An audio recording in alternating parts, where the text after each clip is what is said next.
जय महादेव, हर हर महादेव, ओम नमः शिवाय। दोस्तों, હવે આપણે દ્રાવણોમાં કોયડો 2.13 જોઈએ। દોસ્તો, મોસ્ટ આઈએમપી છે એક્ઝામ માટે,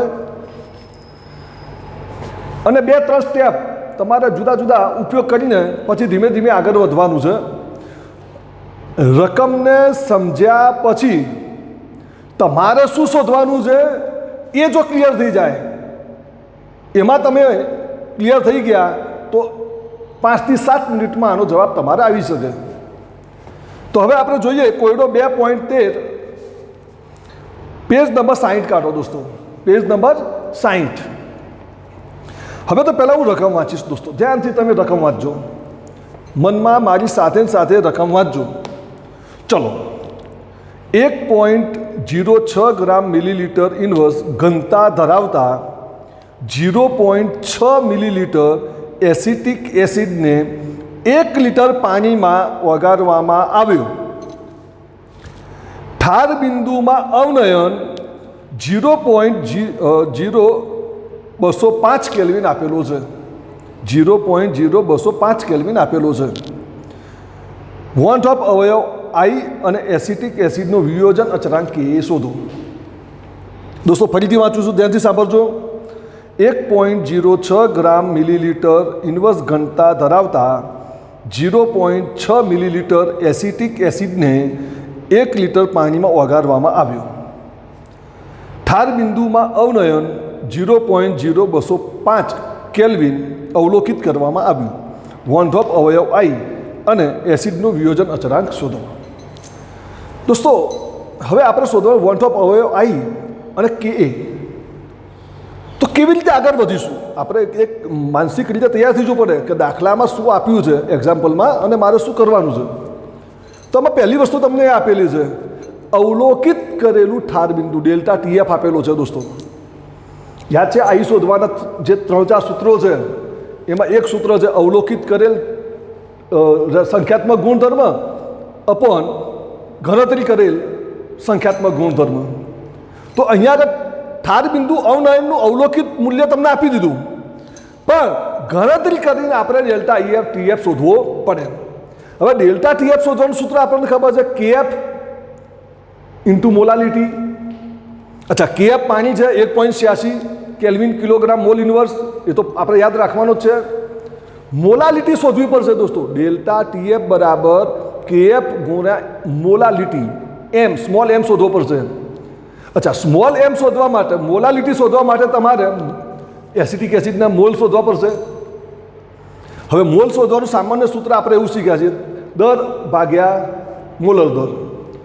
પણ જ્યારે દોસ્તો ઘનતા આપી હોય, જ્યારે ઘનતા આપેલી હોય ત્યારે દ્રાવ્યનો કદ ગુણ્યા ઘનતા અને ભાગ્યા તમે મોલર દર કરી દો તો તમને એનો મોલ પ્રાપ્ત થાય। જ્યારે ઘનતા આપી હોય ત્યારે ઘનતા આપેલી હોય, દ્રાવ્યનું કદ આપેલું હોય અને મોલ શોધવાના હોય, તો દોસ્તો શું કરવાનું? આપેલું કદ ગુણ્યા ઘનતા ભાગ્યા આણ્વીય દર, આટલું કરી લો એટલે તમને મોલ મળી જાય। મોલ મળ્યા પછી મોલાલિટી મળશે, મોલાલિટી મળે એટલે ડેલ્ટા ટીએફ મળશે, ડેલ્ટા ટીએફ પછી આપણે આઈ શોધીશું, આઈ શોધીને પછી એસિટિક એસિડ નિર્બળ વિદ્યુત વિભાજ્ય છે એના પ્રમાણે એક્સ શોધીશું, બરાબર, અને છેલ્લે કે શોધીશું। તો અહીંયા આગળ આપણે શરૂઆત કરીએ દોસ્તો, પહેલું જ આપણે મોલ શોધવાના છે, એસિટિક એસિડના મોલ।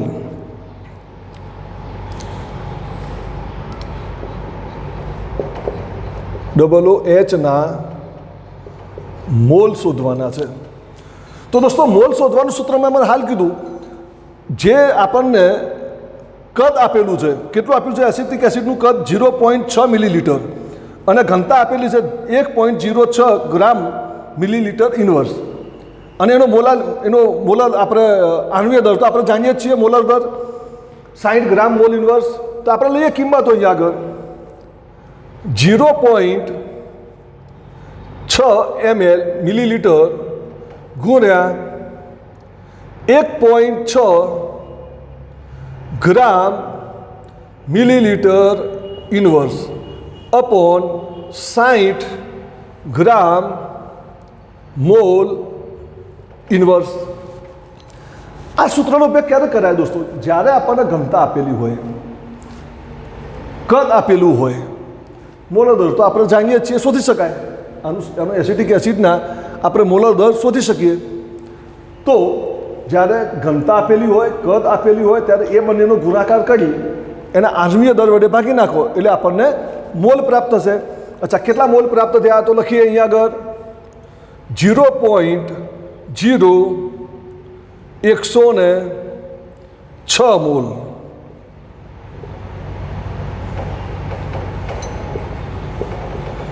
જેને કહેવાય એન. એન શોધી કાઢ્યું મેં. અચ્છા, મોલ પ્રાપ્ત થઈ ગયા એસિટિક એસિડના. હવે આપણે મોલાલિટી શોધીએ દોસ્તો. હવે આપણે શોધીએ મોલાલિટી. મોલાલિટીનું સૂત્ર છે દોસ્તો CH3COOH ના મોલ છેદમાં દ્રાવકનું દર કેજીમાં. હવે દોસ્તો તમે ધ્યાનથી જુઓ, રકમમાં 1 લીટર પાણી આપ્યું છે. આપણે તો અહીંયા દર લેવાનું છે, પણ પાણી આપણને આપ્યું છે 1 લીટરમાં. પણ દોસ્તો યાદ કરો, જે પ્રવાહીની ઘનતા 1 હોય એનું દર અને કદ સરખું હોય. પાણીની ઘનતા 1 છે, પરિણામે એનું દર અને કદ એટલે કે એનું વજન અને એનું કદ સરખું હોય. તો અહીંયા 1 લીટર બરાબર 1 કેજી થશે. તો અહીંયા લખી દે એની કિંમત 60 ના મોલ આવ્યા છે 0.0106 મોલ છેદમાં 1 કેજી. તો આપણને મોલાલિટી મળશે દોસ્તો 0.0106 મોલ કિલોગ્રામ ઇન્વર્સ. ચલો દોસ્તો, મોલાલિટી શોધી કાઢી. હવે આપણે શું શોધવાનું છે? તો અવલોકિત કરેલું ઠાર બિંદુ અવનયન આપેલું છે. અવલોકિત કરેલું ઠાર બિંદુ અવનયન આપેલું છે ડેલ્ટા ટીએફ. પણ હવે ગણતરીમાં કેટલું આવે છે એ આપણે શું જોઈએ? તો ડેલ્ટા ટીએફ શોધવાનું સૂત્ર આપણે બધા જ જાણીએ છીએ દોસ્તો. Delta TF is equal to KF into molality. અચ્છા, કેએફનું મૂલ્ય પાણી હોય તો મેં તમને યાદ કરેલું કે કેએફ નહીં આપેલો હોય તો આનું કેએફનું મૂલ્ય છે 1.86 કેલ્વિન કિલોગ્રામ મોલ ઇન્વર્સ. તો આપણે લખીએ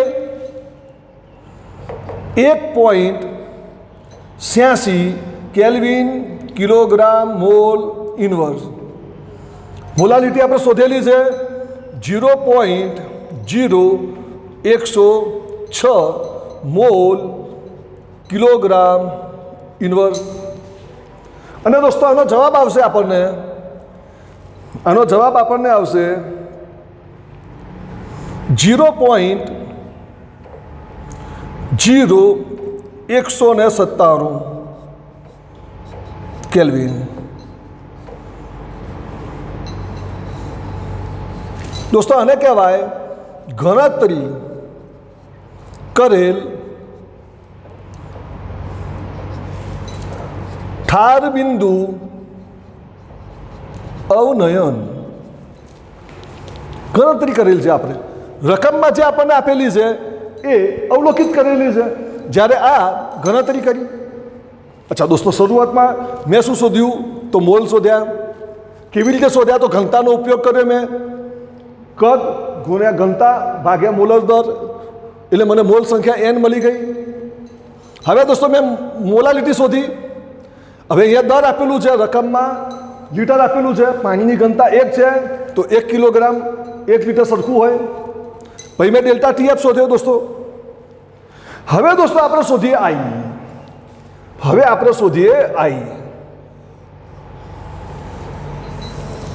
ચલો, આઈ શોધવાનું સૂત્ર શું છે? વોન્ટ ઓફ અવયવ આઈ શોધવાનું સૂત્ર શું છે? તો વોન્ટ ઓફ અવયવ આઈ શોધવાનું સૂત્ર અવલોકિત કરેલું લખીએ. અવલોકિત ઠાર બિંદુ અવનયન અને નીચે લખીએ ગણતરી કરેલ ઠાર બિંદુ અવનયન. અચ્છા, હવે આપણે આ ઠાર બિંદુ અવનયન ના લખવું હોય અને એની જગ્યાએ તમે એમ કહો ભાઈ મારે ખાલી ડેલ્ટા ટીએફ લખવો છે તો પણ સરસ. તો અહીંયા લખીએ ડેલ્ટા ટીએફ સંખ્યાત્મક ગુણધર્મ દોસ્તો. અચ્છા ચલો, હવે અવલોકિત કરેલું ડેલ્ટા ટીએફ કેટલું છે? તો રકમમાં આપેલું છે 0.0205 કેલ્વિન. છેદમાં આપણે કેટલું શોધ્યું? તો 0.0197 કેલ્વિન. આ અવલોકિત કરેલું, આ ગણતરી કરેલું. હવે આનો જવાબ દોસ્તો આવશે 1.041.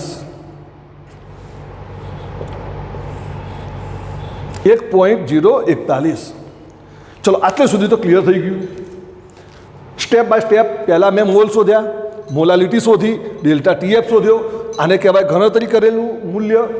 અચ્છા, આઈ શોધ્યું, અવલોકિત કરેલું મૂલ્ય રકમમાં આપેલું છે, ગણતરી કરેલું મેં શોધ્યું, એ લખી દીધું મેં. હવે દોસ્તો એસિટિક એસિડ માટે આપણે ધીમે ધીમે વિયોજન અચળાંક શોધવાનો છે. વિયોજન અચળાંક એ તમે સંતુલનમાં શીખીને આવ્યા છો. કેનું મૂલ્ય નિપજોની સાંદ્રતાનો ગુણાકાર ભાગ્યા પ્રક્રિયકોની સાંદ્રતાનો ગુણાકાર. હવે પહેલી વસ્તુ તો એ આપણે નોંધ કરીએ કે એસિટિક એસિડ કેવો વિદ્યુત વિભાજ્ય છે. તો દોસ્તો એસિટિક એસિડ નિર્બળ વિદ્યુત વિભાજ્ય છે. એસિટિક એસિડ CH3COOH નિર્બળ વિદ્યુત વિભાજ્ય પદાર્થ છે. હવે દોસ્તો જ્યારે નિર્બળ હોય કે પ્રબળ હોય, જ્યારે તમે એનું આયનીકરણ કરો તો એક ધન આયન બનશે અને એક ઋણ આયન બનશે. તો અહીંયા એસિટિક એસિડ CH3COOH નું વિયોજન CH3COOH, આપણે ગુજરાતી લખીએ પહેલાં એટલે પછી ખબર પડે. એસિટેટ અને હાઇડ્રોજન આયનમાં થાય છે. એસિટિક એસિડનું વિયોજન, એસિટિક એસિડનું વિયોજન બે આયન, એસિટેટ આયન અને હાઇડ્રોજન આયનમાં થાય છે. અચ્છા, નિર્બળ વિદ્યુત વિભાજ્ય છે એનો મતલબ એ થયો કે 100% એસિટિક એસિડનું વિયોજન થતું નહીં હોય દોસ્તો. તો અહીંયા આપણે ધારવું પડશે જો CH3COOH એસિટિક એસિડનો વિયોજન અંશ X છે, તો આપણી પાસે N into 1 - X mole acetic acid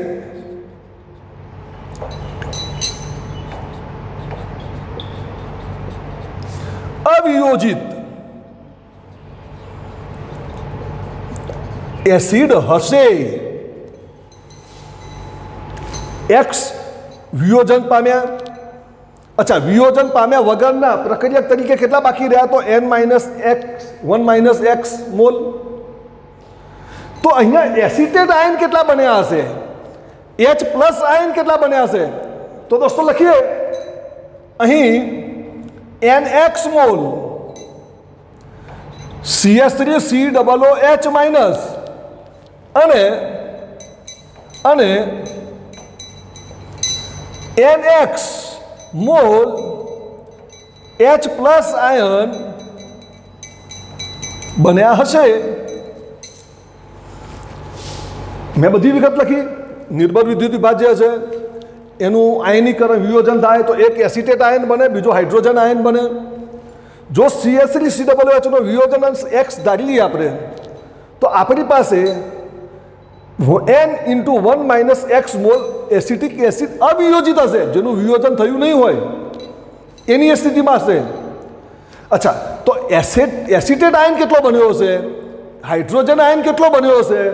તો દોસ્તો NX મોલ એસિટેટ આયન બન્યો હશે અને NX mole H plus ion બન્યો હશે. તમે સામાન્ય એક સમીકરણ યાદ કરીએ, આપણે એસિટિક એસિડનું એક સામાન્ય સમીકરણ લખીએ દોસ્તો કે ભાઈ CH3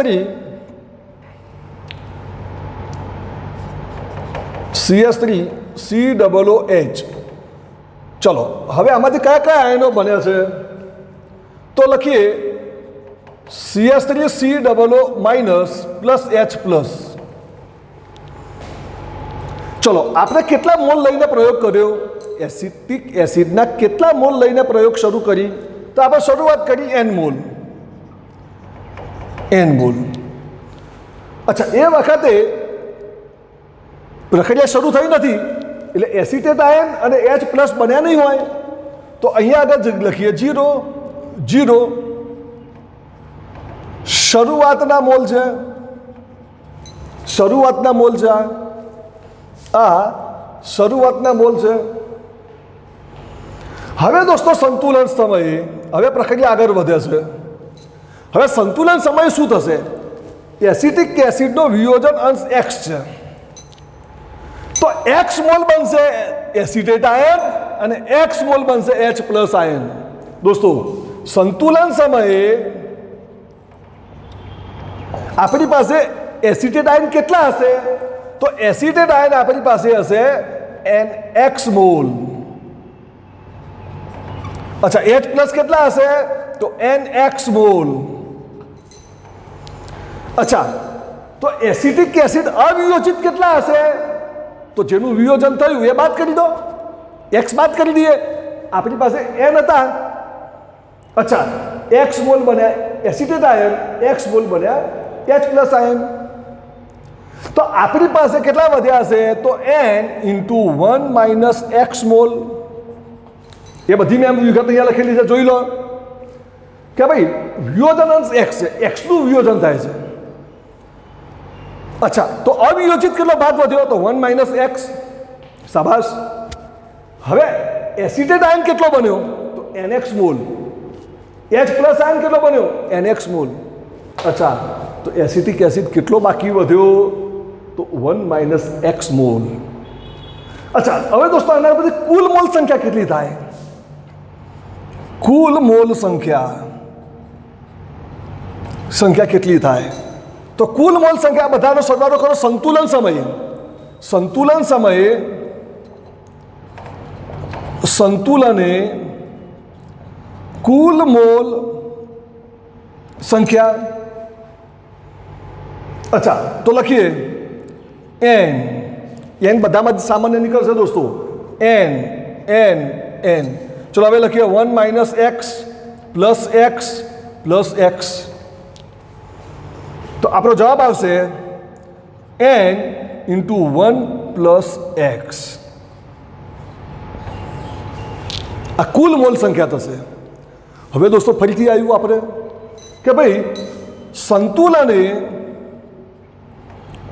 કુલ મોલ સંખ્યા વોન્ટ હોપ અવયવ I બરાબર હોય છે. સંતુલને કુલ મોલ સંખ્યા વોન્ટ હોપ અવયવ I બરાબર છે. તો લખીએ દોસ્તો I બરાબર વિયોજન પછીના કુલ મોલ સંખ્યા અપોન શરૂઆતના મોલ. હવે દોસ્તો અહીંયા આગળ આપણે I શોધેલો છે, જોઈ લો I. તો I નું મૂલ્ય મૂકી દઈએ. વિયોજન પછીના મોલ સંખ્યા આ, શરૂઆતમાં n છે તો લખી દઈએ I નું મૂલ્ય છે 1.041 is equal to n 1 plus x upon શરૂઆતના છે n ઉડી જશે. તો આપણો જવાબ આવશે 1.041 is equal to 1 plus x. આપણે એક્સ શોધવાનું છે દોસ્તો, વિયોજન અંશ શોધવાનો છે, કારણ કે આપણે કે એ શોધવાનું છે. કે શોધી દઈએ પછી કંઈ ચિંતાનો વિષય નથી. અચ્છા, તો એક્સ બરાબર થશે દોસ્તો 1.041 માઇનસ 1. તો એક્સનું મૂલ્ય આવશે આપણી પાસે કેટલું આવ્યું? તો 1 માઇનસ 0.041. આ યાદ રાખજો, આપણે યાદ રાખવું પડશે, આ મૂલ્ય યાદ રાખવું પડશે દોસ્તો. તો અહીંયા આગળ એક્સ શોધી કાઢ્યો આપણે, ધ્યાનથી સમજજો. ચલો, કારણ કે હવે મારે સાફ કરવું પડશે દોસ્તો, એટલે ફરીથી એક સમજી લઈએ, પછી તમે સ્ક્રીનશોટ લઈ લો અને પછી આપણે આગળ વધીએ. ચલો, પહેલાં આપણે શું કર્યું? તો એસિટિક એસિડના મોલ શોધ્યા. શેના ઉપરથી શોધ્યા? તો ઘનતા અને કદ ઉપરથી શોધ્યા. એના પછી આપણે મોલાલિટી શોધી. અચ્છા, એમાં દર આપેલું આપણે મૂકવાની છે, લીટર આપેલું હતું, પણ પાણીની ઘનતા 1 હોવાથી દર અને કદ સરખું થાય છે, તો મેં લખ્યું 1 kg. અચ્છા, મોલાલિટી મેં શોધી આટલી. હવે મેં ડેલ્ટા ટીએફ શોધ્યો. આને કહેવાય ગણતરી કરેલ ઠાર બિંદુ અવનયન. હવે આઈ શોધ્યો મેં, અવલોકિત ડેલ્ટા ટીએફ, ગણતરી કરી ડેલ્ટા ટીએફ. હવે બંનેની કિંમતો મૂકી. આપણી રકમમાં જે છે અવલોકિત મેં શોધી, એ ગણતરી કરેલી, આઈ શોધ્યો. હવે આઈ શોધ્યા પછી મેં શું કર્યું કે ભાઈ એસિટિક એસિડનું મેં તમને માહિતી આપી કે એસિટિક એસિડ નિર્બળ વિદ્યુત વિભાજ્ય પદાર્થ છે. એનું જ્યારે વિયોજન કરવામાં આવે ત્યારે એસિટેટ આયન અને હાઇડ્રોજન આયન બને છે. અચ્છા, ધારો કે એસિટિક એસિડનો વિયોજન અંશ એક્સ હોય, તો સંતુલન સમયે એસિટિક એસિડનો કેટલો ભાગ અવિયોજિત હશે? તો જે એક્સ ગયો એ બાદ કરો તો 1 માઇનસ એક્સ. અચ્છા, એસિટેટ આયન કેટલા બન્યા છે? તો NX મોલ. એક્સ છે વિયોજન અચળાંક, બંને સરખા છે. H પ્લસ આયન કેટલા બનશે? તો NX મોલ. તો કુલ મોલ સંખ્યા મેં શોધી કાઢી. અને આપણે બધા જાણીએ છીએ કે સંતુલને કુલ મોલ સંખ્યા 1/2 અવયવ આઈ બરાબર હોય છે. હવે આઈ મેં શોધ્યું, તો આઈ બરાબર વિયોજન પછીના કુલ મોલ અને પછી શરૂઆતના મોલ. તો આઈની કિંમત મૂકી દીધી, તો એક્સ મને મળ્યો 0.041. હવે દોસ્તો આનો પહેલાં શરૂઆત સરસ સ્ક્રીનશોટ લઈ લો, પછી આપણે આગળ વધીએ, કારણ કે થોડું મારે સાફ કરવું પડશે. સ્ક્રીનશોટ લઈ લો, તમે સ્ક્રીનશોટ લઈ લો બધા છોકરાઓ. અચ્છા, સ્ક્રીનશોટ તમે બધાએ લઈ લીધો હશે. હવે હું આ શરૂઆતની આ માહિતી હું સાફ કરું છું દોસ્તો. ચલો, હવે આપણે શું શોધવાનું છે? તો વિયોજન અચળાંક એસિડનો કે એ શોધવાનું છે. તો હવે મારે સંતુલન સમયે બધા જ ઘટકોની સાંદ્રતા શોધવી પડે. આ બધી સાંદ્રતા મારે શોધવી પડે. ચલો, તો હવે એક શોધેલો છે, એન આપણે શરૂઆતમાં જ શોધ્યો, મોલ સંખ્યા એ હું અહીંયા લખી દઉં છું શરૂઆતમાં. એન બરાબર કેટલું મૂલ્ય શોધેલું છે આપણે? તો 0.0106 મોલ. કારણ કે આની આપણો ઉપયોગ કરવો પડશે. ચલો, હવે પહેલું જ જોઈએ, એસિટિક એસિડની સાંદ્રતા કેટલી હશે? લખીએ, CS3 COOH ની સાંદ્રતા કેટલી હશે? તો કેટલી છે દોસ્તો? તો N × 1 માઇનસ એક્સ. ચલો, હવે એનની કિંમત કેટલી શોધી આપણે? તો લખીએ 0.0106. અચ્છા, 1 માઇનસ એક્સ કેટલો શોધ્યો મેં? તો 0.041. ચલો, આ મૂલ્ય આપણે શોધી કાઢ્યું. આનો કંઈ તારે હાલ બહુ કરવું નથી, બાદ બાકી છેલ્લે કરીશું. છેલ્લે એની બાદ બાકી કરીને ગુણાકાર કરીશું. અત્યારે હાલ આને કંઈ કરવું નથી. આની નીચે અંડરલાઇન કરી દઉં દોસ્તો, યાદ રહે આપણને. ચલો હવે એસિટેટ આયન કેટલા બન્યા હશે? એસિટેટ આયનની સાંદ્રતા સંતુલન કેટલી હશે? સંતુલન સમયે. ચલો એસિટેટ CH3COO ની સાંદ્રતા અચ્છા કેટલી છે? તો NX. ચલો n કેટલો છે? તો 0.0106 ઇન્ટુ x કેટલો છે? તો 0.041. ચલો આ બાજુમાં રાખીએ, એનો ગુણાકાર નથી કરવો, છેલ્લે કરીશું. ચલો હવે H પ્લસની સાંદ્રતા કેટલી છે દોસ્તો? તો H પ્લસની સાંદ્રતા છે NX. અચ્છા કેટલી થશે?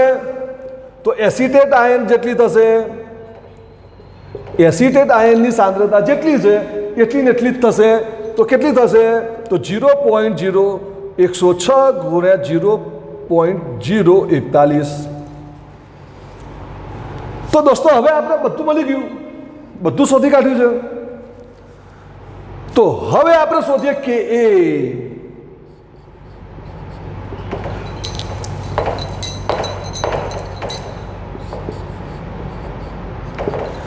દોસ્તો કે શોધવાનું સૂત્ર શું છે? તો નિપજોની સાંદ્રતાનો ગુણાકાર ભાગ્યા પ્રક્રિયકોની સાંદ્રતાનો ગુણાકાર.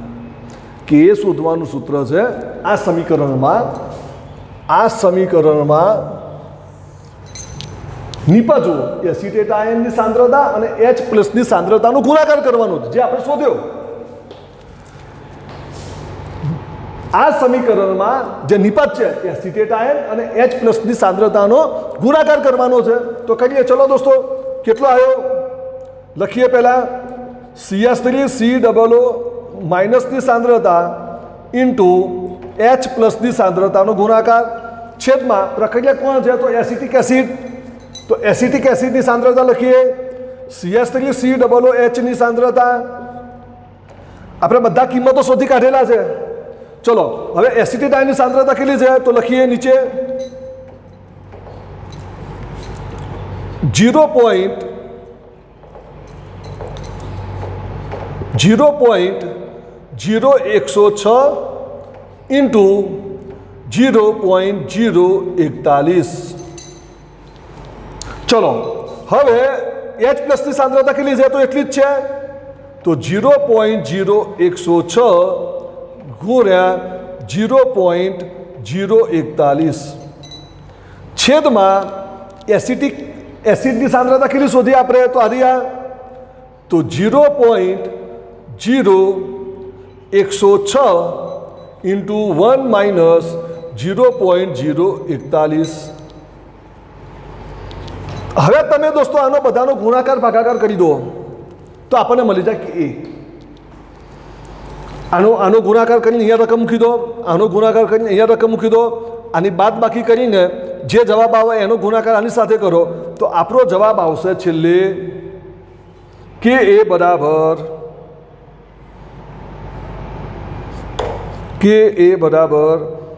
1.86 ગુણ્યા 10⁻⁵. દોસ્તો પરીક્ષા માટે ખૂબ જ અગત્યનો દાખલો છે. મોસ્ટ આઈએમપી કરી દો. કોયડો 2.13 જે દાખલાઓ જે એક્ઝામ્પલ પરીક્ષામાં પૂછાઈ શકે એવા હોય એમાંનો આ દાખલો છે. 4 માર્ક્સનો ડી વિભાગમાં પૂછી શકે. ચલો હવે આ દાખલામાં આપણે શું કર્યું? તો અવલોકિત કરેલું ડેલ્ટા ટીએફ આપેલું હતું, એટલે મારે ડેલ્ટા ટીએફ ગણતરી કરીને શોધવું પડે. એટલે મેં શું વિચાર્યું કે ડેલ્ટા ટીએફ શોધવાનું સૂત્ર કેએફ ગુણ્યા મોલાલિટી. કેએફ ગુણ્યા મોલાલિટી. હવે મોલાલિટી શોધવા માટે મારે મોલ શોધવા પડે. હવે મોલ્સનું સામાન્ય સૂત્ર આપણે એવું છે કે દર ભાગ્યા મોલર દર. પણ અહીંયા આપણને ઘનતા આપેલી છે, કદ આપેલું છે. તો ઘનતા અને કદના ગુણાકાર તથા એના મોલર દરનો જો આપણે ગુણોત્તર લઈએ એટલે આપણને મળશે મોલ. મોલ ઉપરથી આપણને મળશે મોલાલિટી. મોલાલિટી ઉપરથી આપણને મળશે ડેલ્ટા ટીએફ. ડેલ્ટા ટીએફ શોધ્યા પછી મેં લખ્યું અવલોકિત કરેલ ડેલ્ટા ટીએફ, ગણતરી કરેલ ડેલ્ટા ટીએફ. આ આઈ મળી ગયો. પછી મેં બધી માહિતી આપી કે ભાઈ એસિટિક એસિડનું આયનીકરણ કરીએ તો શું થાય, તો એક બને એસિટેટ આયન, એક બને H+ આયન. અચ્છા, હવે કેવી રીતે માપવા? નિર્બળ વિદ્યુત વિભાજ્ય છે. આપણે ધારી લીધું કે ધારો કે એસિટિક એસિડનો વિયોજન અંશ x છે, તો એસિટિક એસિડ કેટલો અવિયોજિત રહ્યો હશે સંતુલને? તો 1 - x × n મોલ. ચલો, એસિટેટ આયન કેટલો બન્યો હશે? તો nx મોલ. H+ કેટલા બન્યા હશે? તો nx મોલ. તો સંતુલન સમય કુલ મોલ સંખ્યા કેટલી હશે? અવિયોજિત એસિટિક એસિડના મોલ સંખ્યા પ્લસ એસિટેટ આયનની મોલ સંખ્યા પ્લસ H+ ની મોલ સંખ્યા. આ બધાનો સરવાળો કરો, એને કહેવાય વિયોજિત અને અવિયોજિત એમ દ્રાવણમાં રહેલા બધા જ ઘટકોની કુલ મોલ સંખ્યા. તો મને મળ્યો n × 1 + x. હવે મને એટલી ખબર પડી ગઈ કે આ કુલ મોલ સંખ્યા સંતુલને, તો સંતુલને જે કુલ મોલ સંખ્યા છે દોસ્તો, એ હંમેશા 1 અવયવ i જેટલી હોય. તો i બરાબર વિયોજન પછીના કુલ મોલ સંખ્યા, શરૂઆતના મોલ મને મળી ગયો x. અચ્છા, x મળ્યા પછી મેં શું કર્યું દોસ્તો? તો એ મેં એની કિંમત આપણે સ્ક્રીનશોટ પાડવાનું તમને કીધું. પછી મેં એ બાજુનો જે ભાગ હતો એ મેં સાફ કરી દીધો અને મેં n લખી દીધું પહેલાં. તો હવે કે શોધવાનું સૂત્ર મને ખબર છે. આ સમીકરણમાં નિપજોની સાંદ્રતાનો ગુણાકાર ભાગ્યા પ્રકિયકોની સાંદ્રતાનો ગુણાકાર. તો સાંદ્રતા શોધવી પડે. અચ્છા, અહીંયા આગળ આ n અને x ની કિંમત મૂકવી પડે. તો મેં બધામાં મૂકી, જોઈ લો, n 1 - x nx આવી ગઈ.